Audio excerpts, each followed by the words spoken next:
Olá a todos, estamos aqui mais uma vez para uma nova reflexão.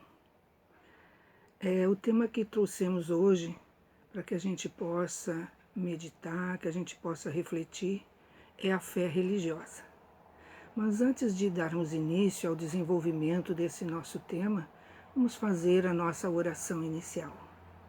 E para isso, eu peço a todos que elevem o seu pensamento ao Pai Maior, a esse plano de luz, que tanto nos auxilia, que tanto nos consola, que tanto nos abençoa. Pedimos, Pai, que nessa nova oportunidade de reflexão possamos ser assistidos por espíritos de luz para uma maior compreensão, para assim colocarmos em prática os teus ensinamentos. Nos abençoe, Pai, nos abençoe hoje e sempre, que assim seja. Bom, como disse hoje, a nossa reflexão é sobre a fé religiosa. E esse tema se encontra no nosso Evangelho segundo o Espiritismo, no capítulo 19, item 6. Para começarmos então, vamos refletir primeiro sobre religião. Qual a melhor religião?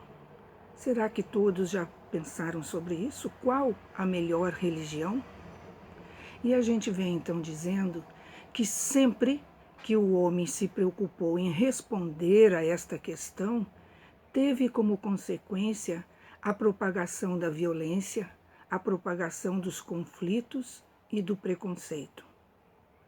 Ao longo da história, inúmeras guerras foram deflagradas onde cada partido proclamava a sua religião como a melhor e, através da força, desejava estabelecer a sua predominância. Se formos pensar, ainda hoje o fanatismo religioso é causador de centenas de conflitos no mundo todo. E a gente pensa assim, que se viver separado, desunido por motivos doutrinários ou dogmáticos, é algo ilógico, é algo irracional. E é por isso que Kardec, no Livro dos Espíritos, na questão 842, questiona então aos espíritos superiores o porquê disso. Qual seria a melhor religião? E os espíritos então nos respondem assim. Kardec, na questão 842, por que indícios se poderia reconhecer entre todas as doutrinas que alimentam a pretensão de ser a expressão única da verdade, a que tem o direito de se apresentar como tal? E a resposta vem sempre muito clara, muito objetiva, nos dizendo assim: será aquela que mais homens de bem e menos hipócritas fizer, isto é, pela prática da lei de amor na sua maior pureza e na sua mais ampla aplicação. Esse o sinal porque reconhecereis que uma doutrina é boa, visto que toda doutrina que tiver por efeito semear a desunião e estabelecer uma linha de separação entre os filhos de Deus, não pode deixar de ser falsa e perniciosa. Então está aí a resposta, né? A prática do amor, essa é a coisa, a doutrina que mais fizer homens de bens.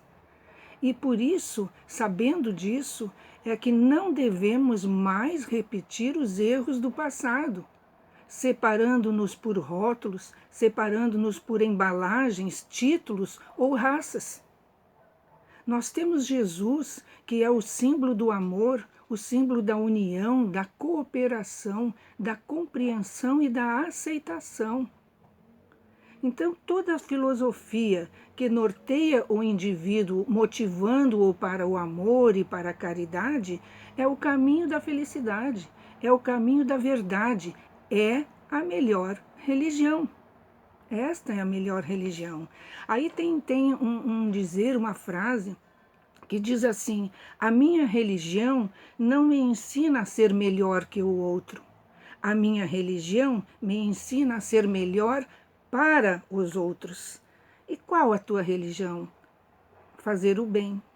E qual a filosofia? A doutrina espírita. Né? Então a gente vê que nós temos um caminho pela frente para nos educarmos, né? Para servir o próximo, para fazer o bem ao próximo, não é isso? Então nós temos em nosso Evangelho, segundo o Espiritismo, uma proposta que tem por objetivo unir todos os credos, que fala, fora da caridade não há salvação. Né? E aí a gente entra num outro tópico que vamos ver religião, falar sobre religião e salvação. São muitos os que aderem à preguiça ou à acomodação, transferindo os deveres que apenas a eles podem ser cumpridos. Né? A religião é um dos alvos mais comuns de transferência de responsabilidades. Por quê? Por desconhecerem que é o verdadeiro papel da religião, transformando-na em uma instituição paternalista com o poder de intervir junto ao Criador um tratamento diferenciado para os seus seguidores. E isso tudo com a isenção do compromisso de lutar para evoluir. Isso é totalmente contrário à afirmativa de Jesus, que diz: meu Pai trabalha até agora e eu trabalho também. Então, esta verdade descarta qualquer mérito para os que aderem à lei do menor esforço, a ficarem inoperantes à espera de desmerecidos privilégios. A religião tem muito a oferecer para a nossa formação espiritual, iluminando o caminho que devemos seguir. Todavia, é necessário que que a gente se submeta aos esforços dessa caminhada, pois o êxito depende exclusivamente do firme propósito da pessoa para se salvar. Todo o processo de salvação do espírito realiza-se de dentro para fora. Portanto, a fé improdutiva, aquela fé da salvação gratuita, não constam dos ensinamentos do nosso Mestre Jesus, que deixou bem claro que cada um receberia de acordo com as suas obras. A adoção de uma crença religiosa faculta o desenvolvimento intelecto-moral do ser, quando o mesmo se empenha pela própria transformação espiritual para melhor. Haverá sempre diversos tipos de propostas de cultuar, de onde o indivíduo sente ainda a necessidade de imagens, de símbolos, de mitos, de atitudes com as quais julgam fortalecer a fé. Mas e a fé? O que é a fé? A fé é aquela crença religiosa? É aquela confiança que se deposita em alguém ou alguma coisa? É a crença fervorosa? Isso é o que diz o dicionário. E o que nos diz o Espiritismo a respeito da fé? Nos diz que a fé é um sentimento inato que o homem possui. É a confiança total, confiança irretorquível na existência de Deus e no seu grande e infinito amor por todos nós.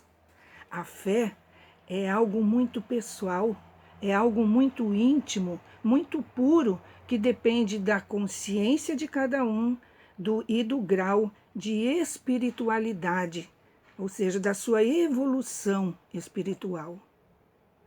À medida que formos criando em nós um sentimento de confiança em Deus, descobrindo que também nós somos filhos desse Deus vivo, novos horizontes se abrem, descobrimos esse suprimento novo à nossa disposição, que é a fé. Então, a fé supõe sempre evolução espiritual e moral, e também muito amor por Deus, por nós mesmos e a todos os nossos irmãos. Como vimos, a fé é algo que está no nosso íntimo e que precisa ser ativado, precisa ser fomentado, precisa ser exaltado para poder crescer e desenvolver-se cada vez mais. Raramente o homem se entrega aos exercícios da fé. Comumente busca-se o templo religioso com a preocupação de ganhar alguma coisa para o dia que passa. Não é mesmo? E aí vem outro questionamento. Seria então a crença tão somente um recurso para facilitar certas operações mecânicas, certas operações rudimentares na vida humana? Seria isto? Claro que não, né? O objetivo da fé constitui a realização mais profunda. É a salvação a que se refere a Boa Nova. E salvar, no nosso Evangelho, segundo o Espiritismo, nos diz que significa elevar. Salvar significa purificar, sublimar, intensificando-se a iluminação do Espírito para a vida eterna. Uma das principais funções da fé é fortalecer o homem para que possa lutar contra as vicissitudes armado de coragem, para assim avançar e atingir o progresso moral. E aqui eu cito uma frase de Fabrício Carpinejar, que ele diz assim, que a fé, ela não garante ninguém de pé, mas sempre ajudará você a se levantar. Então é importante a gente realmente conseguir manter esse sentimento inato que nós já possuímos, que é a fé. Só que nós temos que ter um discernimento entre a fé cega e a fé raciocinada. A fé cega, ela nada examina, ela aceita o falso, aceita o verdadeiro, não admite a compreensão, não admite o raciocínio, nem o livre-arbítrio. E é importante dizer que a fé cega em excesso produz o fanatismo. O fanatismo. E a fé raciocinada? A fé raciocinada, ela se fundamenta na comprovação dos fatos, na compreensão desses fatos, na lógica. Baseia-se na verdade. A fé religiosa, meus queridos, ela cria um estado positivo de confiança, de otimismo e de ânimo sadio na mente de cada ser. E esse ânimo, esse estado positivo, ele deve ser mantido através da oração, através da meditação frequente, através do esforço para preservá-la. E aqui eu trago uma outra frase importante para a gente refletir, que diz assim: ore como se tudo dependesse de Deus e trabalhe como se tudo dependesse de você. Essa é uma frase de Santo Agostinho, né? De Santo Inácio de Loyola, bem dizer, certo? Então é o empenho que a gente tem que dar, é esse empenho que a gente precisa para que a gente possa evoluir espiritualmente, evoluir como ser, né? Como criatura criadas por Deus. Então a fé, como dissemos, é algo muito íntimo, é algo muito pessoal, é algo muito puro e depende da consciência de cada um e do grau de evolução, né? Como a gente viu. E isso por quê? Porque a fé, ela não se prescreve. Fé não se impõe. Fé se adquire, se conquista.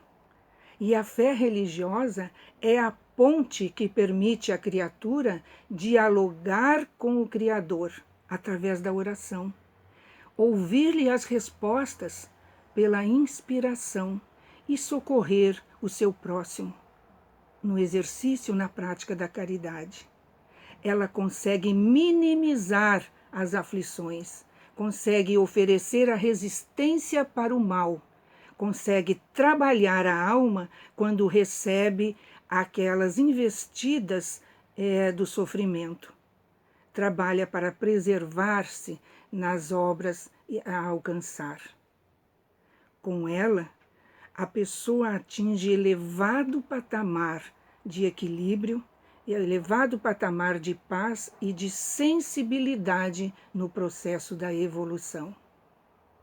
Quando a fé se solidifica por racional e lógica, temos a certeza do amparo divino, da presença dos amigos espirituais, da realidade da vida futura e dos ensejos redentores que a reencarnação propicia, né?